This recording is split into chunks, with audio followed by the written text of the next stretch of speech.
I think that the Chinese vaccine manufacturers have a lot to add with regard to the global supply of safe and effective vaccines against COVID-19. And Sinovac and Sinopharm both have vaccines in advanced stage testing, and we are waiting for the results from the companies. It's a little unusual to have individual governments, as the United Arab Emirates did a few weeks ago, announce efficacy results with the company not commenting on it, and for Brazil to suggest that they have efficacy greater than 50%, again, without the company commenting on it. And then the official word from the company being, we're trying to put all the data together, which is exactly what you want a company to do, to include data from around the world, not only from Latin America, and present all the data and all the efficacy. And that makes a much more powerful case to regulatory agencies and others.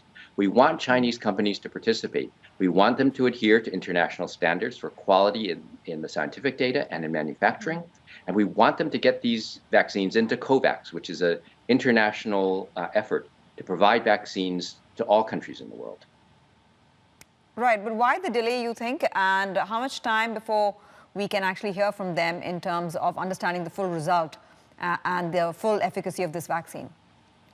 Yes, so my understanding is that they're waiting for data from other countries that they've performed the testing in, such as Turkey, and that they're going to aggregate the data and come up with a combined analysis, much like AstraZeneca did, using its data from all over the world. That adds to the power of the argument that the vaccine is safe and efficacious, if in fact that's what the data show.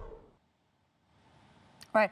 Just broadening out, Jerome, and getting your sense of the situation that we're seeing in the world with the vaccine rollout, you're making the case that, yes, it's all well that we are going ahead with this aggressive vaccine rollout plan across the world, especially in the main countries, the more developed countries. But what about vaccine distribution for the poorer nations? What about equitable vaccine distribution come 2021?